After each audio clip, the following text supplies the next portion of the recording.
All right. Hi, Joe. Hi, Fiora. What's new?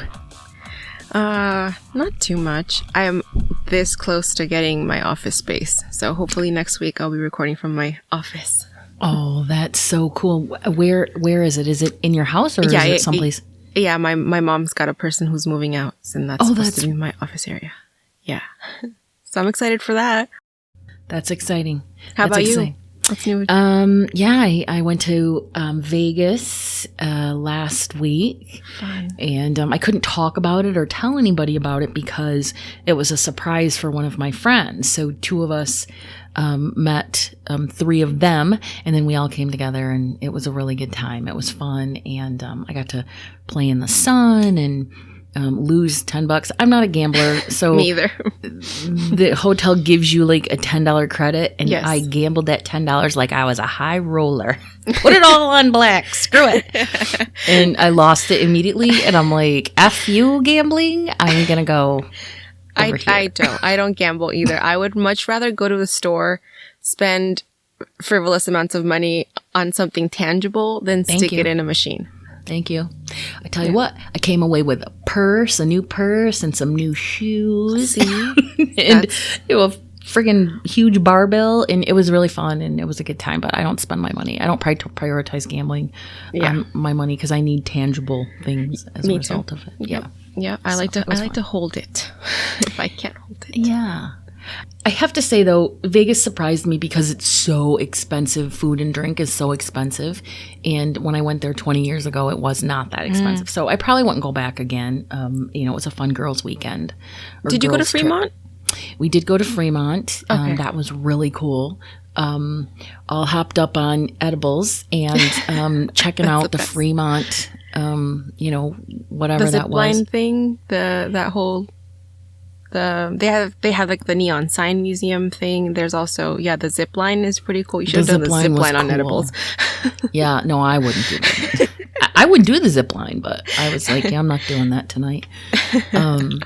But yeah, it was really cool. Fremont was a little bit more interesting than actually the Strip because Fremont had like individual performers, street performers, girls that wore a lot of nothing, which I have to tell you, that was interesting because your first sort of inner response is to judge, these women with no clothes on and, they're...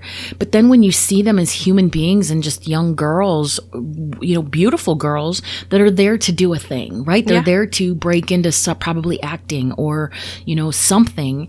And these people, these men just objectify their bodies with with their eyes. It made me go, I have a different respect for these, we'll call them body workers just because of the way that they're treated. People just judge them, and I can feel it, as an empath. It was palpable, and I was like, I'm not going to contribute to this at all. So I started tipping them. Here you go. Here's a $1. Go, girl. I have to remember that sometimes my first reaction, my first thought is programming.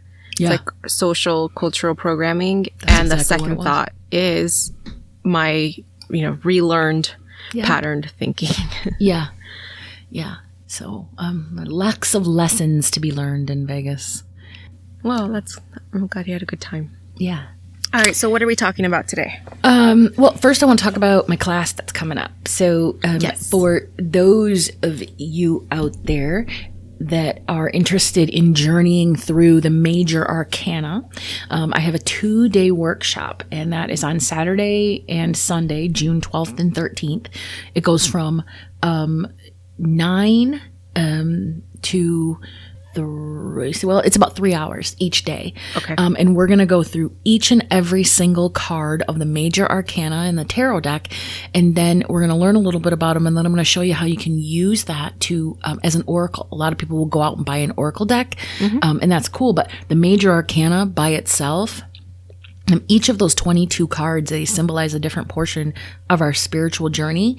And so it's just a really fun way to sort of mix things up and give yourself an oracle reading using the major arcana. So it's $44, but you get 2 days. I'm going to have handouts and cheat sheets and all that fun stuff. So you can sign up for it on the Woke Akashic website under classes and events. Very cool. I'm really looking forward to that. I am too. I'm looking forward to teaching it. I haven't taught that one before, so I always like teaching new topics. Very cool. Tell everybody what we're talking about today. Okay, so today we are talking about soul groups, soul families, and soulmates. Yay! This is such a fun topic. People love to hear about this stuff. Yeah, I think we all do. There's always this curiosity about our past, the stuff we don't know.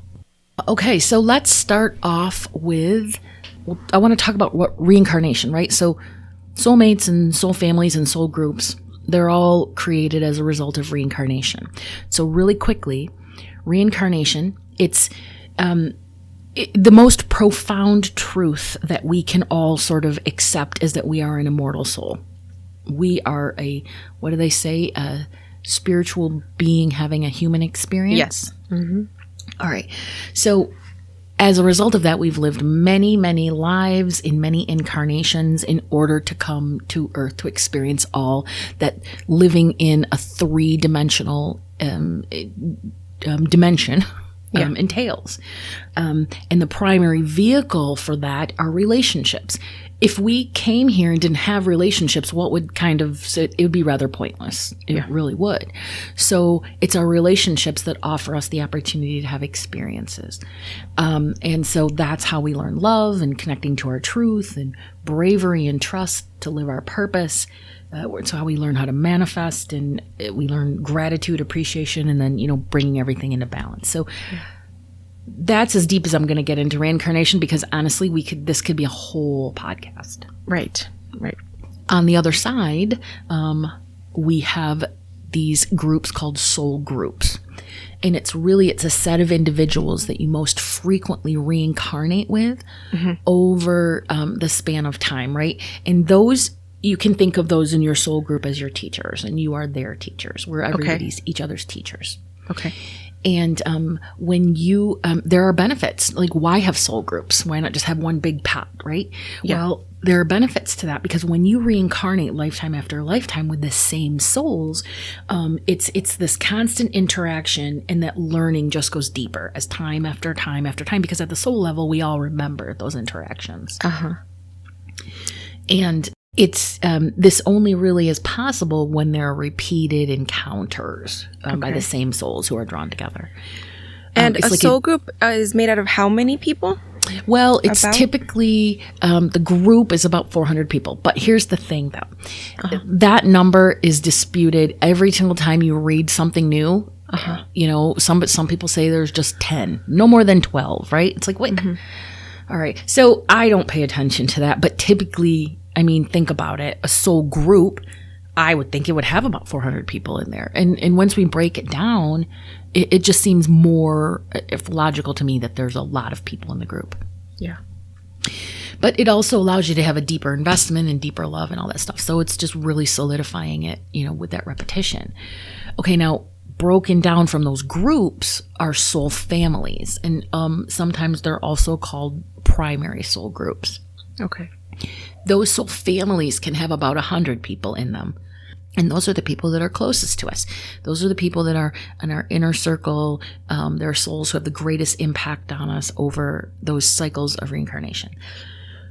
But just because they're in our soul family, that doesn't mean that they're a member of our incarnate family. Okay. Right? Okay. I have always known, it's not even a belief, it's a known that my immediate family, they're, other than like one or two of them, they're not a member of my soul family. I've known that my whole life. Interesting. Yeah. And so that soul family, where I said that's about 100, they're also, it can consist of about your immediate soul family. It consists of about 20 people. So you know how you meet somebody and you're like, just there's this immediate connection, and right, you just know that you've known them before, or Oh, I get that, and I have to tell people, I'm like, I think I just have that kind of face. Yeah. They're like, do I know you from somewhere? Yes. I know everyone. Oh, either that or I was like famous in a past life, and so somehow your soul just recognizes me. That would be a good one. I think you just adopt it. Just tell people. They won't know, right? You prove it. Prove that I wasn't famous. You don't know. You don't know. No. All right. Well, so now the cool thing about soul families is that we once we connect with these individuals, we will continue to interact with them throughout our lifetime, which is nice, right? Mm-hmm. I totally believe that you and I are soulmates and we connected for this very specific thing. Yeah. And that we'll just continue to interact throughout the rest of our lives. Yay. And there are a few people when I'm doing readings where I just have a really great instantaneous rapport with. And I just know that this is... I've met them before, I've had a past life with them before, or something. You just know. Yeah, I think a lot of times you know in your gut. Yes, yeah. Yes. It's your intuition. I mean, you can identify those members of your soul family physiologically because you can gauge that by your emotional intensity and the depth of your dealings with them. Mm-hmm. So, for example, if there are more intense feelings between a sibling or somebody than your other family members, that would mean that the siblings were primary for each other. Like a lot of times, twins, will be those. They've reincarnated again and again, not as twins, but as siblings. And then the good part about meeting somebody from your soul family is that you can love one another with more passion and intensity than you could ever love anybody else. And I'm not talking about, romantic soulmates or twin flames or anything like that. I'm just talking about you just have this love for them. And you're like, I love these people more than I love my family, right? They call them the framily. Yes. Friends and become family. Yep. And those are members of your soul group. So there's a lot of different identities and stuff. But within those soul groups, there's also, they break it down, right? Okay. Yeah. There's secondary soul groups. Now. Okay. Each person is surrounded by circles of others who form their soul groups, but those in the next circle are called our secondary soul group, right? And they're close to us karmically, and they have a significant impact on sort of our cycles of reincarnation. So basically, those secondary soul groups consist of different soul families, right, that surround us to do our interaction. We'll reincarnate with them frequently, but not in every life. Okay. And we tend to connect with them as really good friends or good acquaintances, right? Mm-hmm. They're not our soul people, but they're good people to us. Okay. They are basically the kind of friends who feel like family, but in a different way. Mm-hmm. And again, you identify them through your emotional intensity, or maybe having strong but not negative. Strong feelings, not intense feelings, but they could be positive or negative, right? Somebody that you have to balance some karma with. You've met those people where you're like, I don't really like you. Yeah. I don't know why. I just know that I don't. I don't know why, but I don't like you. And so those people are probably a part of your secondary soul group.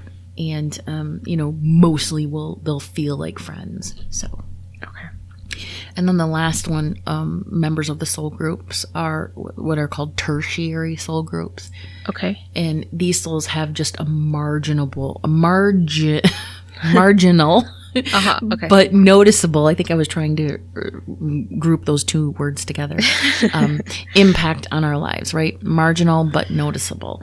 And we reincarnate with those tertiary groups very infrequently.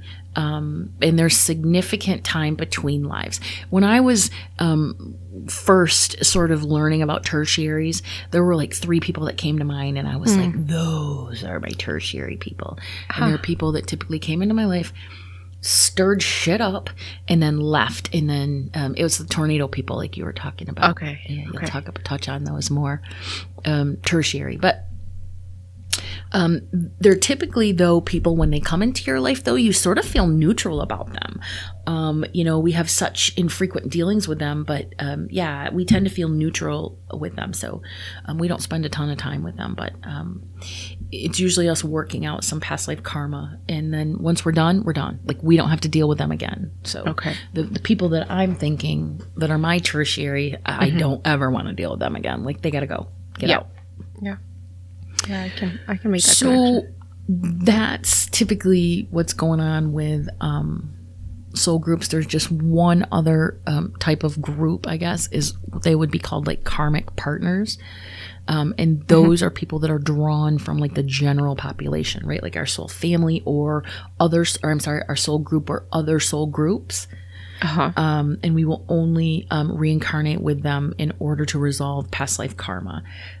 They can be friends, they can be family, coworkers, acquaintances, they can be anybody, but we tend to feel negatively about them or negatively about them when we deal with them only until the negativity is handled. Once that's handled and the karma is resolved, we're working off mutual past life karma, and again, we're done. So they're a little bit like tertiary, only there's karma that's working out.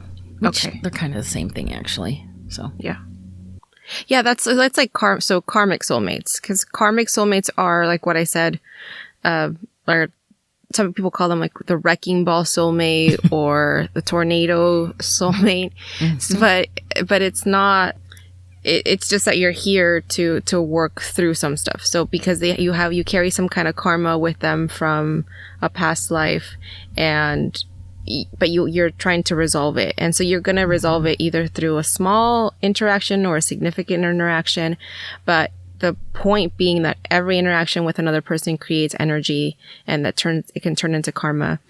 So yeah, that's what it is. But the whole point being that we're growing and we're evolving. So it's just part of our growth and our evolution. And it's important to note that all of these relationships that we have with all of these people are a result of soul contracts. So there are contracts that we have written and signed between each person. Even, the soul group people, right? People that are 200, 300, 400 people away from you. We have a contract with them that needs to be resolved or, balanced. And if it's not, it goes back into your karmic balance. Right. Because you also just remember that you have the option to not resolve it as well. Because we do have the free will. Because that happens a lot too. Sometimes you're like, this is too much. I'm not doing this. Yep, free will. You, which means you'll have to readdress it in a future life. But, maybe after you've had 3 or 4 lives where you've fine-tuned conflict or whatever issue you have with that contract. And then you go into it and you're like, okay, it's time to resolve this now. So, yeah. I think a lot of mother-daughter relationships kind of happen in that vein. Yeah. What's funny is I was just listening to this. I think she's a psychologist, and she was talking about how, and this is like a global issue. She's found this same issue in so many different cultures. So it's not just, privy to a certain culture that does this, of the relationship dynamic between a mother and daughter, and how it's one of the main problems that happens, one of the main sources of conflict are because the mom, quote unquote, criticizes the daughter on her appearance, on her hair, on her makeup, on her clothes, on her weight.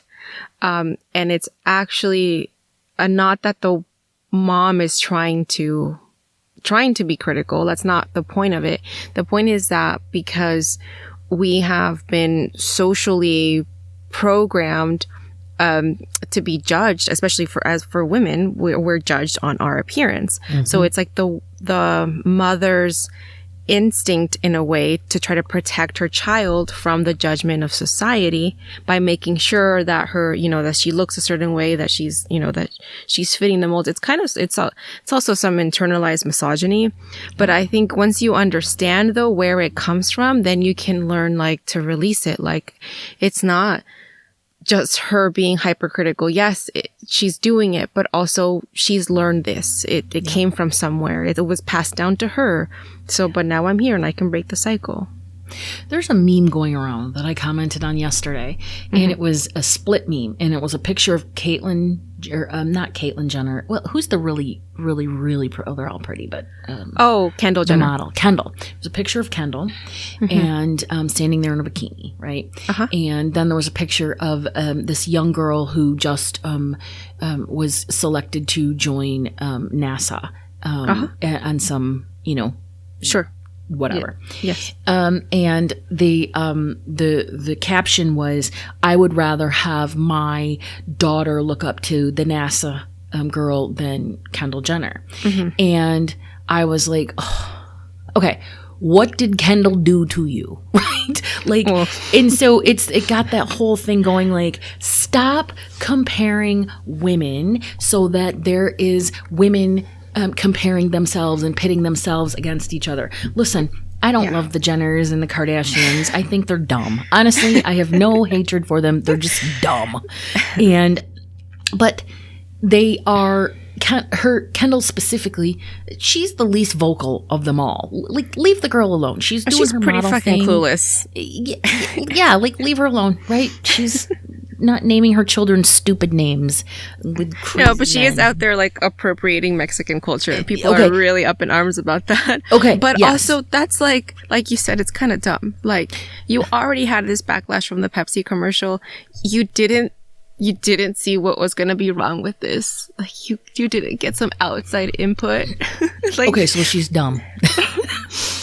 And her marketing people clearly hate her. Like, her marketing people are like, I don't know. Okay. They don't like her. So before I say somebody hasn't done anything, I need to check with you first, because she's done some stuff. But she has. She has. But regardless, though, if we're talking about just her image, like you said, they were comparing. Don't pit them against each other just based off how they look. That's ridiculous. No, and it was really, really sad. So, it is what it is. But it leads to that culture of, like I said earlier, right when I was talking about those girls in Vegas, like, my first instinct was to judge them because they were scantily clad, and it's like, hold on, man, why? Just leave them alone. Let them do their thing. Leave them be. Mind your business.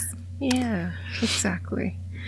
All right, so I went into the different types of soulmates because now that we've talked about the different overall encompassing groups, so they break down. I mean, we just talked about karmic soulmates, so we got that. But I think a lot of times when people hear the word soulmate, they automatically think of romantic soulmates, right? Finding the one. Which I'll talk about that in a little while. Which, good news about romantic soulmates is that you have more than one. Yes. You generally have more than one. So I think it explains why, because I know a lot of people have asked this question of, like, is it really the one? How come it's that you could move across the country, or you could move to another country and you find someone there? Like, is it that they were over there waiting for you, or is it just that you probably have several spread out throughout the world? And well, listen, as somebody who moves across the country and knows that I'm going to meet my husband here, he has been here the whole time, and I have like 4 psychics that told me he has. So there you go. So look, I'm like an old person. Like, don't you take that from me. That's my belief, damn it. No, I mean, I'm not saying that he's not one of them, though. That's the thing. Yeah. Is that's clearly a one. Yeah. Or one of them, not the steak sauce. So with romantic soulmates, which is gross. Turkeys. I have another story about it. Yeah, don't ruin your steak with that crap. No, why do people put A1? It tastes like ass, like gross ass. Is what A1 tastes like. You only put that on crappy steak that doesn't taste like anything, and if you have to do that, you're wasting your money. Go buy better steak. You have this delicious piece of beef. Do not ruin it with barf. Turkey sauce, like my daughter would say. Anyway, okay, so romantic soulmates. So we do like often have these significant romantic relationships where we fall in love, and that's a romantic soulmate. And obviously with these people, you just feel, again, there's a connection. You just know that you're supposed to be with this person. But a lot of the times with these, it's not just that it's meant to be a connection, it's that it's also meant to be an opportunity for both of you to heal and to learn and to grow because of the relationship. Like that's 100%. Usually the point. That's kind of the point with a lot of these. It's with all relationships. Yeah, but specifically with romantic soulmates, sometimes it can be some of the hardest lessons. Yeah. So even in the happiest and the healthiest of relationships, so romantic soulmates can like tap dance around your biggest wounds and challenge you in very uncomfortable ways. Because you just have to remember that when two souls enter a romantic relationship, you're also basically going into a classroom together. Right. You're going in to learn and to heal. So I just want to briefly touch on finding the one, right? Just to sort of cap off that romantic soulmate, because I know you have a ton more that we're going to get into. So the reason so many people struggle to find the one is because so many of us sort of have this belief that someone or something outside of ourselves is going to complete us, right? Stupid old Tom Cruise and what's her nose, Renee Zellweger, and you complete me. Yeah, Jerry Maguire, right? Yes. Okay. All right. But the thing is that all along the answers, we realize that they lie, within us. So soulmates just help us to realize this sort of by opening our hearts, through that power of love, like you say, the classroom. And then, we may or may not have the capacity to find the one, right? The one, sometimes the universe makes us wait. I mean, look at me. They've made me wait long enough. I just want to say that right now. For reasons that are beyond our comprehension, right? Healing, you're not ready, that sort of thing. But the reasons are always for our own good. So, yeah. Also, one last thing too. I don't think that people should overlook the possibility that maybe they've already found the one, because so many people, they have these unrealistic ideals, and that blinds them to the beauty of what you already have. So that's something else that I think people, need to really say, well, wait a minute, have I already found the one? And it's always those people that nothing's good enough. Yeah. Not good enough. Well, that's going to be reflective in your external world and your relationships. I've heard this thing, which I personally don't believe in. I think it's bullshit. That supposedly you meet your soulmate before like age, 25 or something. And I'm like, most of us are doing a bunch of dumb shit before age 25. Like, I was busy. All those dumbasses we met before that. One of those? No. Mm-mm. No, I don't. I highly don't believe that at all. Nope. Because you see it. You see it with older people. You see it with like people who meet in a retirement home. Like, and obviously they had lived entire lives and they never met before, and they go and they connect in their retirement home. So no, that does. I personally don't subscribe to that, and I think it's bullshit. Ugh.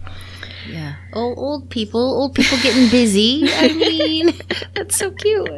Yeah. I want to have mine before I get old. But don't make her wait that long, Spirit. Ugh. I will flip a frickin' table. Seriously. Okay, so there's also soul teachers.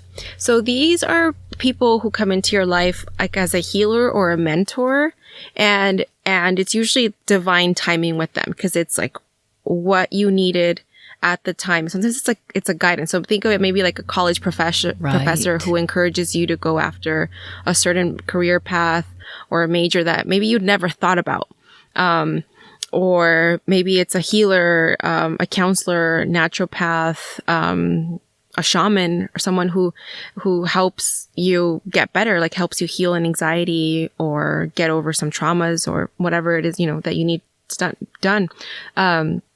So it's that can be a soul teacher. Also, it could be somebody that shows up to teach you by challenging you to do something different from what they recommended. Sometimes like with a parent who's like pushing you, like, do this, like, you got to go to med school, you got to do this. And you're like, no, screw that. like, I'm not doing that.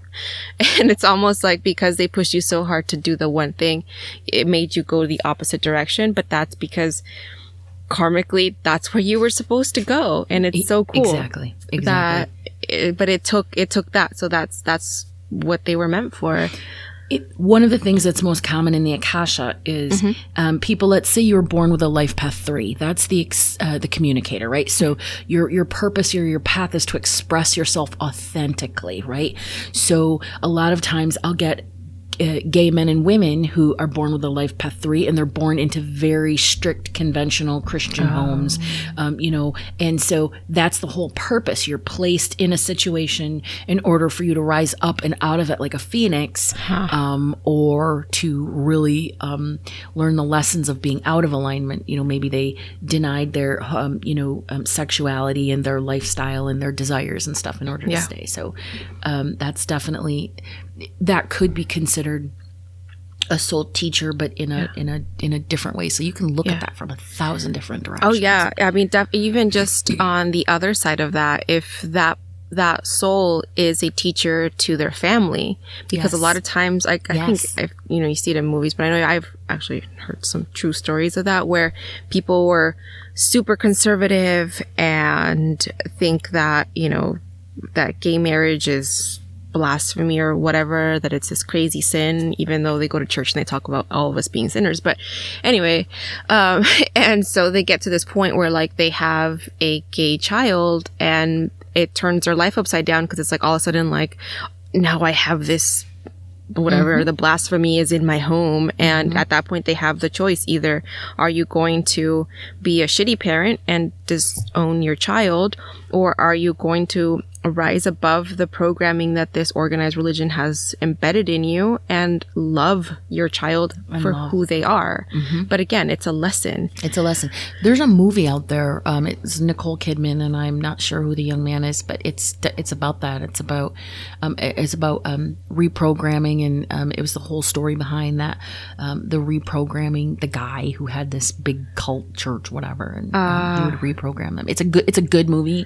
I'm sorry, I have no idea what it's called or anything like that, but we can do the research and put that in the show notes. I'll do the research and include that in the show notes. So the thing with your soul teachers is that this person may or may not be a friend, because it could also be like your landlord, a work colleague, a competitor, a neighbor, or even like somebody that like crashes into your car. That those are not necessarily always positive attributes. It could be a nosy neighbor, an annoying neighbor. But the point being is that you're here to learn a certain lesson. So whether the lesson is like to have more courage or patience or love, we're being guided to meet these people again for the lesson that they provide for us. I think they're hard. Those are the hardest relationships, is when you have to learn patience, or you have to learn kindness or compassion. Those are hard. Especially when they're family. Because it's hard. You feel like you want to cut ties, and just you're also like family, and you can't always avoid them. It's hard. Okay, so there's also kindred spirits. So the thing I wanted to touch on with kindred spirits, because kindred spirits, people talk about this a lot, but they're not always soulmates, but they definitely can be. But kindred spirits are just people that really understand you. Get you. Yeah, they just get you. Like maybe they share the same spiritual beliefs that you have. They agree with you on cultural issues, to the point where you can finish each other's sentences. You're just like, on the same level. A lot of times though with these people, it's because you're at the same point in life. Like maybe you're a new mom and you meet another new mom and you don't have any other mom friends, and it's like that's the friend that you needed at that time.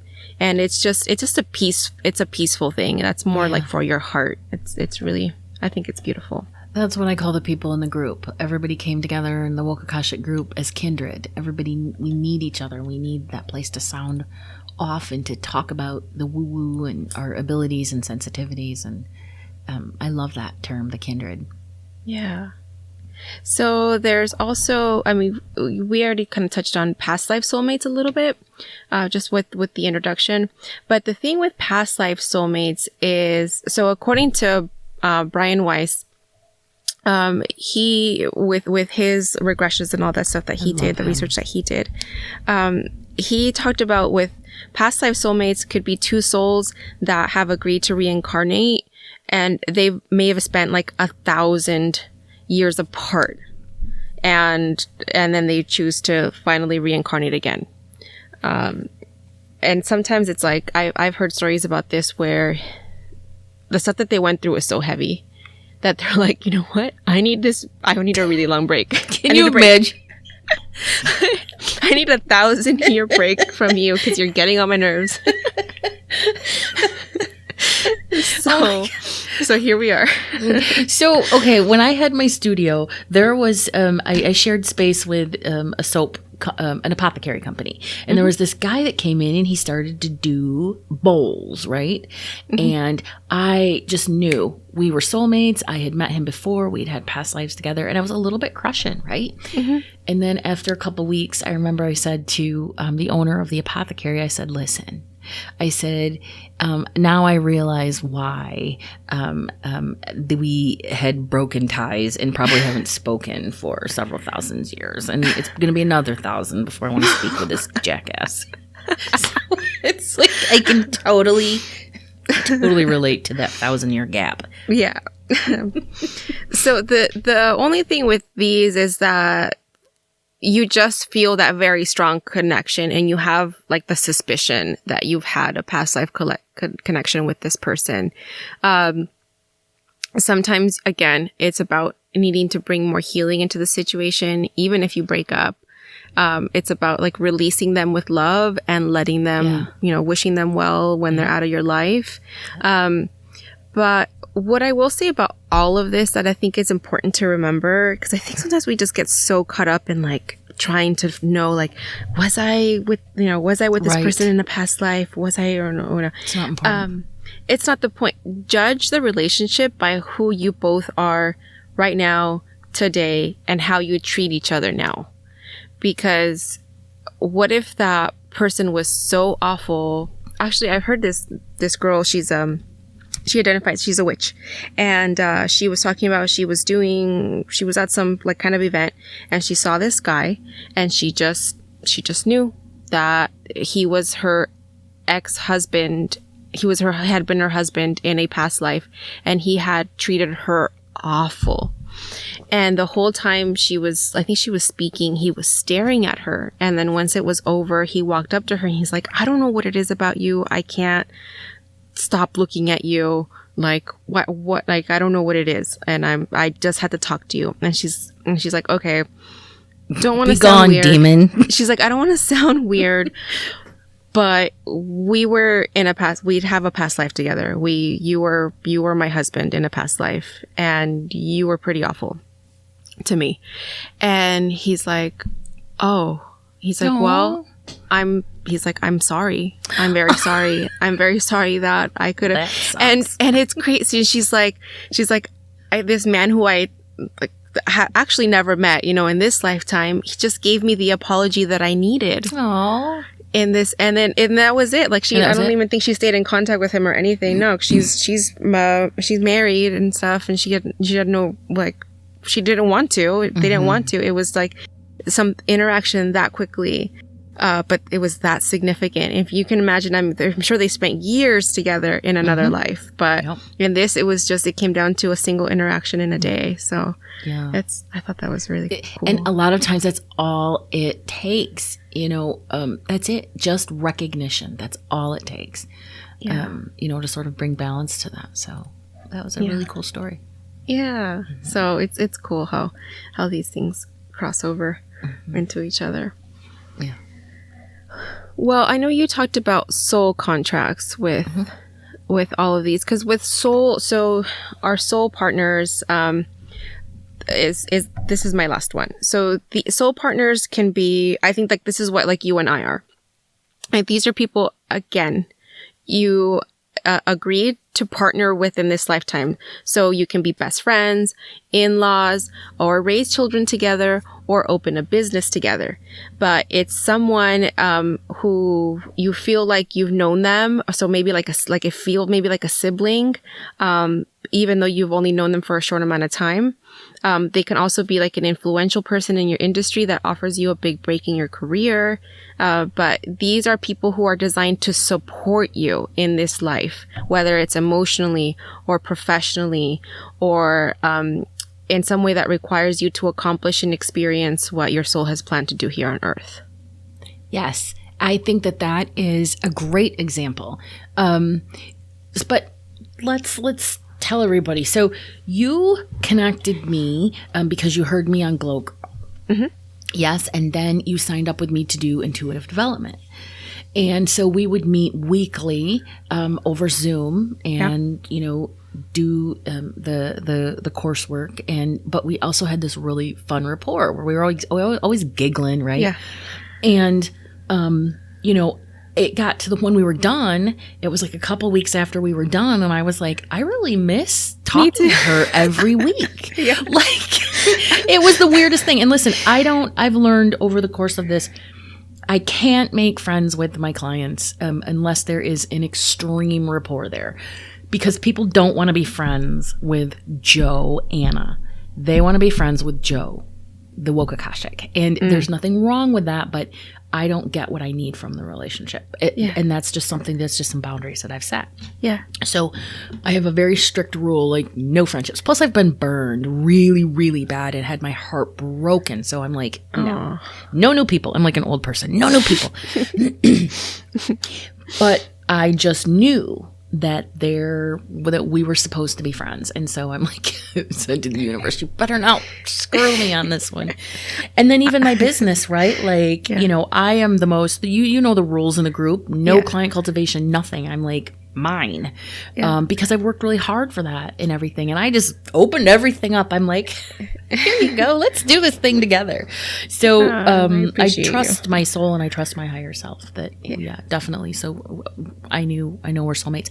And I asked Jane, right? Because I'm like, I did some, tell me what's going on with that. Mm-hmm. Yeah. And she's like, oh, you guys are going to be wonderful friends. You're going to be friends for years and years and have a very successful business together. And I'm like, all right, that's all I need. Yeah.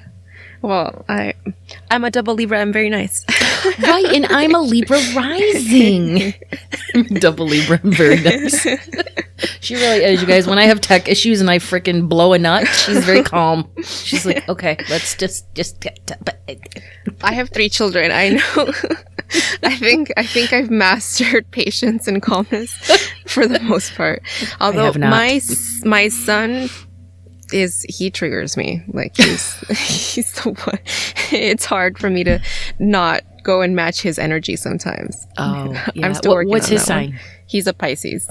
A Pisces. Really? Pisces are usually like, go with the flow. I don't want no trouble. He's a Taurus moon though. Oh, well. Yeah. So he's like emotional and hard-headed. He's Oh, poor baby. Look, I'm already on his side. My Capricorn is on his side. What did you do to him? What did I do? It was not me. And it's funny because him and my mom are both Pisces. And sometimes they just get on each other's nerves. They just like push each other's buttons. And I'm like, you two are like children. Right. You two are both children just fighting. That's the craziest thing. Like I know like 1 or 2 Pisces, but the one I know is the most, wants 0 issues with anybody. He is the most chill person I know. Oh, no. My mom is a Pisces, but she's got like a Leo something. I don't remember if it was a Leo moon or a Leo ascendant or something, but you don't want to mess with her. You don't want to piss her off. She can go off. She's mean. She can be really mean. Do you blame the Leo for that? I think so. Maybe she was also brought up kind of rough. I try to give her some grace. I love that. She's mean. Don't mess with her. No, she's made people cry. Oh, she makes strangers cry. I'm kind of going, oh, like I want to know her. She's fun. Tell me how you make people cry. She's way fun. Like anyone that meets her, like whenever my friends meet her, they all love her. And I'm just like, You just never gotten hit with the chancla. That's why. At the head too, right? I don't care what part of you I hit. I'm hitting some part of you. God, I've told my mom, though, I'm like, I think that in a past life, I was her father or something. Because sometimes, like, I feel like I have to be the parent. Like, I have to tell her, like, no, you're acting very immature right now. You're being very petty. Yeah. Don't do that. So. Yeah. My mom is a Scorpio, and they are savage, and we are no contact, so I don't really have any cool stories there. But Scorpios are savage, so I have my Mercury. Oh, not my Mercury. Yes, I have no, my Venus. So my love relationship, the way I communicate love or whatever, that's in Scorpio for me. Oh. So, you know that like stereotype of like the feisty Latina or whatever. Mm-hmm. Yeah, that's what like my husband claims that I can be. Like, I'm like, don't look at him. Right. He's mine. I will kill you. I will cut you. I will stab you in the eyeball. So you cannot look at him. Okay, so one of the things that I wanted to talk about was a walk-in. And a walk-in is a really cool concept, okay? So basically, spirit really, really, really values life. That is one of the primary things that comes out of an Akashic reading or when I work with spirits as a medium. Mm-hmm. They're like, being incarnate and human life is literally like the gold standard. It's there's nothing that's more desirable than incarnating. So that's why when people commit suicide, they are treated with compassion and reverence, because it's really hard. If you successfully live a full earth life, my legs are tingling, so that's validation from spirit. You are doing the thing, right? Mm-hmm. It's a huge accomplishment. And so because it's so valued, some people that are contemplating suicide or that are like, I can't do this. This is too hard. I can't do this. And typically those are people that are struggling with mental illness or depression, all of those things. There are instances where another soul will do what's called a walk-in. And it's basically, it takes the place when one of us walks out and another walks in. It's quick. And it's not always easy. It's more a way for advanced beings to come down to earth, right? Because they can actually handle that transition and just the sudden, like, boom, right? With full consciousness, full adult awareness of the fact that, you know, it's not like a baby who's gradually learning this. Yeah. And the soul exchange between the walk-in and the walk-out actually takes less time than it does for the walk-ins to adjust to their new situation. So I for some reason, I always think of like Robin Williams, like why didn't he have a walk-in, or what souls are there out there? Because there's a lot of celebrities, artists, life path 3s or expression 3s that take their own life. So it takes a lot, but the walk-in has to forget, right? Either temporarily or permanently about this exchange. So they don't really know. So that's why it can feel disorienting, because they're coming with the same sort of, restrictions in place that we are, where, we forget our spiritual sort of origin by the time we're 7. And, they have to forget in order to get back to their quote unquote real personality. There's a cool thing about the chakras, though. The lower chakras have to remain connected to the earth at all times, right? In order for the physical body to survive. Yeah. That's the root chakra, their solar plexus, sacral. But then your earth star chakra, a lot of people don't, consider that when they talk about chakras. But the earth star chakra is located about 12 inches below our feet. And it is a brown color. And that's what connects us with our past lives, is that earth star chakra, our past lives, past skills and abilities. And it connects us to the earth, the electromagnetic field of the earth. That's sort of like our root system, so to speak, energetically. But those chakras have to remain connected to the earth for the body to survive. But the upper chakras are sort of our divine core essence, like our heart-centered chakra. I think also our sacral, or our solar plexus. But our solar plexus, our heart center, and then also like throat, third eye, and crown. And then there's other higher chakras that we don't talk about either. There's 8 through 12. Yeah. The one that I focus on most is called the soul star chakra, and that actually is that chakra that activates those higher abilities and all that stuff. But anyway, so that divine core essence, that's what we carry between embodied lives, and so that's just sort of a cool sort of segue about the chakras. I know Dolores Cannon talked about when people do commit suicide, how they're absolutely are not punished in any way. No, they are sent to kind of like a rehab, though. Yep. Kind of like a hospital kind of way to be taken care of, so that that doesn't happen again. And usually on the soul level, what's happening when someone commits suicide, it's that there's a couple things, but like the underlying thing is sometimes they just don't feel like they belong. They feel like they don't belong, right. And they feel like they just need to go home. Yeah. So they do that, and then some people are just like, it's too much. It's too much. That human life is too much, and they just decide to cut it. It's like summer camp, you know? I mean, I never went to summer camp, but it's like kids that get homesick. Like, that's all it is. Like, I don't want to do this. I want to go home. Yeah. There's a really cool book that I'm reading. It's called Testimony of Light. And it's by Helen Greaves or Greaves. We'll put that in the show notes. But she's a channel who channels her friend who died, who was a nun. They're both nuns.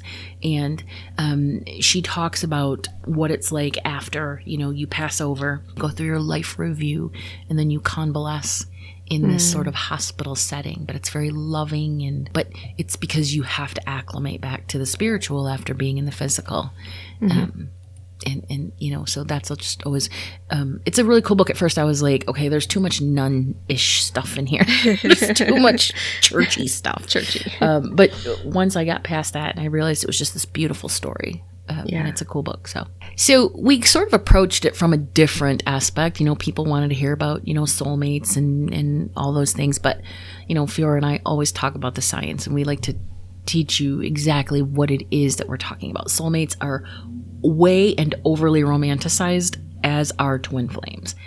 There's no, they're very functional contracts between two people that allow us to experience a relationship. And it's those relationships that give us all of our knowledge and tests and challenges and triumphs and joys here on earth, because that's the whole point, to come here, incarnate into the physical body, experience all that the third dimension has to offer, and take that knowledge back to help enrich the greater consciousness of everyone. So that's sort of how we approached it today.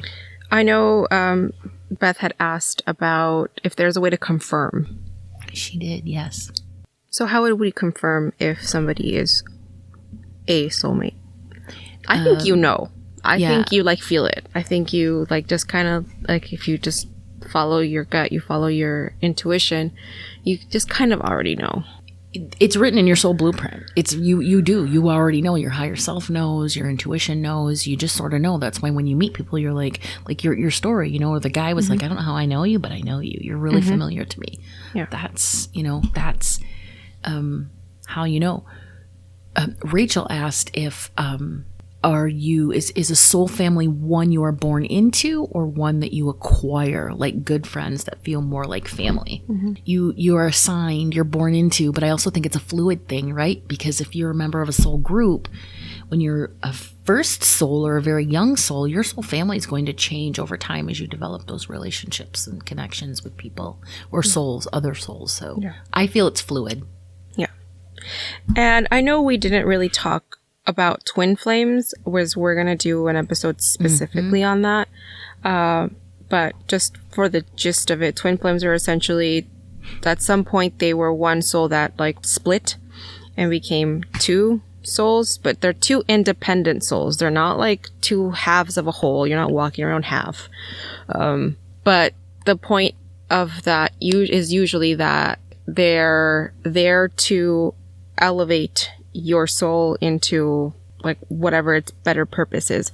So a lot of times though, it's kind of like a magnet thing, right? Where you've got the negative and the positive, and if one isn't on the right track, it's almost like the magnet is flipped and they repel off each other, and so you get that runner and the chaser. So we'll get more into that in another episode.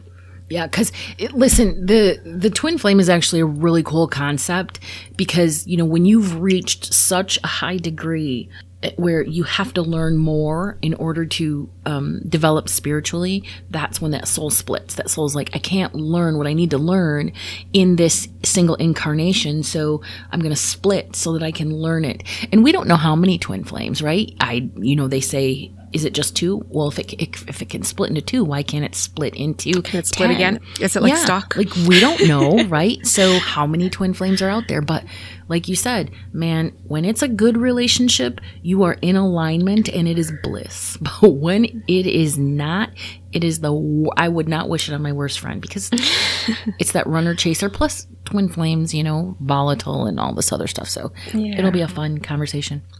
Okay. Carly had a question. She said she feels like each person she dated had certain traits that led her to her soulmate, and others who still swarm to her. She feels like both could be in the realm of soulmate, but she feels that her husband is her true soulmate. So is it possible that they are pulled to her somehow unintentionally, or is it part of some bigger plan? She said, should she be afraid of either of them? like stalking. Gosh, I don't know. What do you think, Fior? I think in that case, you follow your intuition. If you feel like your husband is your true soulmate, then that's probably because that's supposed to be who you are supposed to share this particular life with, or who I'm not even gonna say supposed to, because you're not supposed to do. I mean, there's like a road. You got your blueprint, but again, you can deviate from your stuff. I think it's honestly, with this, I would just recommend to do a cord cutting. Yeah, it just sounds like the cords haven't been cut. I just think the cords haven't been cut in those other connections, and that's why you feel like they're still somehow like in your aura, they're like swarming around you. And if you do feel like threatened in any way, like they're still spying on you and they're stalking you online or something, I would do a cord cutting thing. And I don't know about unintentionally, being, pulled to you, because everybody has the ability of telepathy. We just don't know. That's an advanced ability that, everybody has we can do and we experience, but we just don't know that. So that might be one thing, telepathy, or actually connected to them telepathically through those cords that Fiora was talking about. So there's a million reasons, but remember that anybody who comes into your life, you have a contract with them. And because of free will, however that contract works out is completely up to you. So, if you feel that you've found your husband and he's your one true romantic soulmate, then nobody else should really matter. And if they're swarming, nobody else can tell you otherwise. Right. They gotta go. Like, get out. If they make you uncomfortable or whatever, I'd be like, why are you still around me? You must go. Be gone. Yeah. Demon. I keep calling everybody a demon. They are. I don't care. Because she could have had her vow made with her husband for this lifetime. So. Mm-hmm. There's so many things that could be at play, right? Maybe this person kept coming into your life in a past life and then they messed stuff up for you, like in a big way. Mm-hmm. And so this is the life where you're replaying that, so you can say, go away, setting some boundaries, learning how to speak your truth. Like every lesson that we learn at the surface might seem silly and trivial, but once you peel it, there are greater, more profound truths and lessons to be learned. Like Fiora mentioned earlier, yes, you have your soul contract, but we also have free will. So it's important to remember that all choices all experiences eventually lead back to the exact same place that you are meant to be, before you pass over. That is written.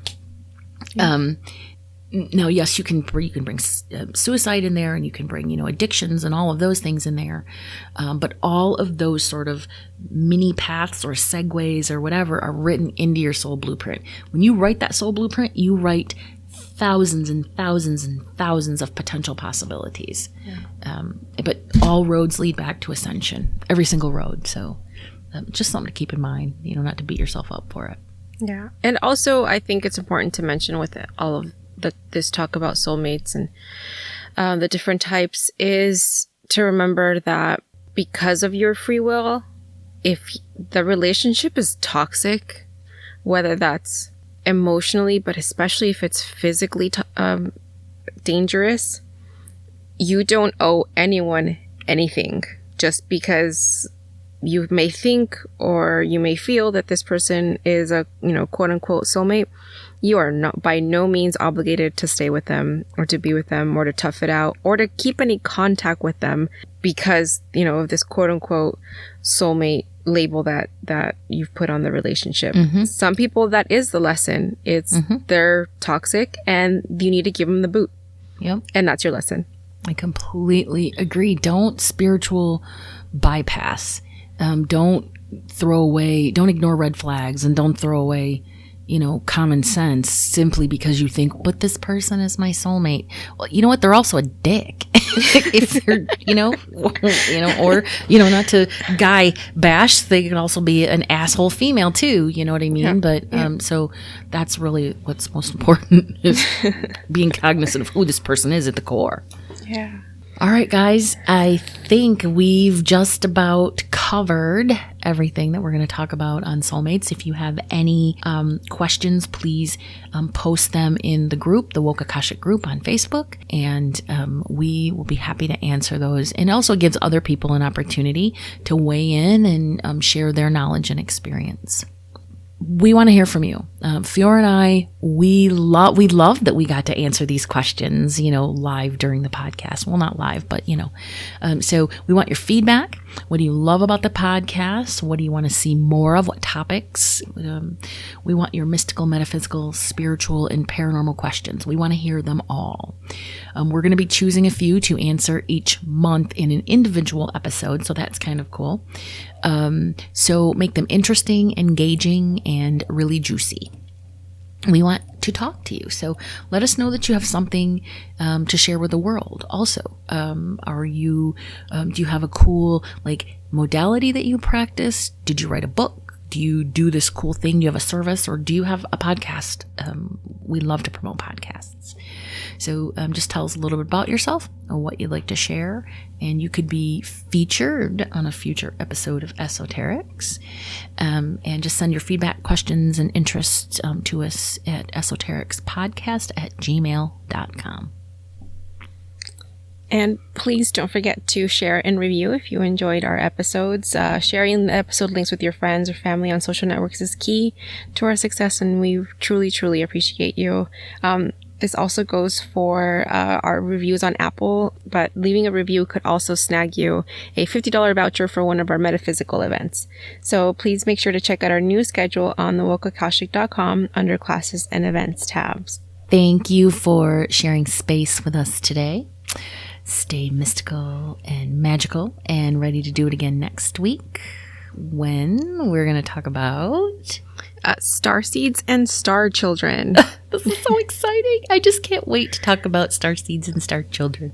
Yes. So you can find us on all the socials under Esoterics Podcast, and be sure to join our Facebook group, The Woke Akashic, so you can hear about firsthand about our events and classes, and then get free intuitive development tips and monthly meditations, and so much more. Lots more. Thank you guys. Thank you so much. It was a fun convo today.